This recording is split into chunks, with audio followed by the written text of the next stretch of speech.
LA County already has a mask indoor mandate before California enacted its mandate today. But other local counties that had been going maskless will now have to change course.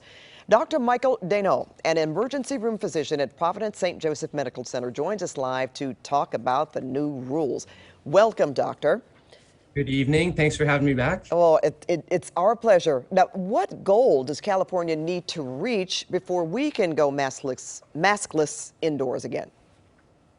Yeah, so certainly in LA County, we're used to having the mask mandate already for many months, but in other counties that have been resistant to this, they're going to have to start masking up. But I think the key is for policymakers at the statewide level, we have to tie the mask mandate in with like a pursuit of some metrics. So for example, like how many patients are in the hospital in the county? What is the level of vaccination? And I think if you can tell people, hey, if we can reach X, Y, and Z metrics to show that the virus is circulating at a low level, we don't have a lot of people hospitalized, we've got a lot of people vaccinated, then we can talk about removing those masks in certain situations. So I think that's what Marin County and possibly San Francisco County, they were able to get exemptions to that mask mandate because they've been so well at achieving some of those metrics already.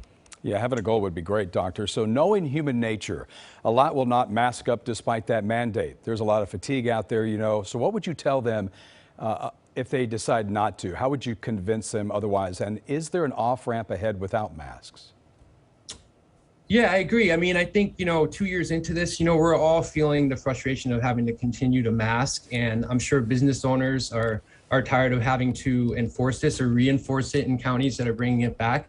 And it's a tough situation, but that's why I think if you tie it in with metrics and say, hey, if you can get more people vaccinated, and if you're vaccinated, you can do X, Y, and Z, you can go to the gym, you can go to a restaurant, you can go to a bar, that incentivizes people to get vaccinated. It keeps all of us safe, and that provides a potential off-ramp for everybody.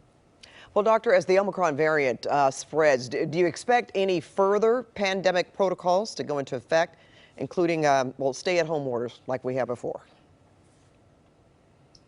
Yeah, I think as the federal government has indicated, I don't think that's currently on the table right now. I think, we have to learn to balance living with this safely and also keeping the economy open. But, it's the big elephant in the room right now is the Omicron variant. And, as you mentioned earlier on the broadcast, we could be facing both an Omicron and a continuation of our current Delta surge. And, both of these viruses are unique in their own way. Certainly Delta can cause more severe illness. And then you have Omicron, which we're finding out lately is much more transmissible, 70 times more transmissible in certain tissue of the upper airway. So, it could be facing both of those at the same time. Well, Dr. Daignault, thank you so much for your expertise and happy holidays to you. Same to you. Thank you. All right.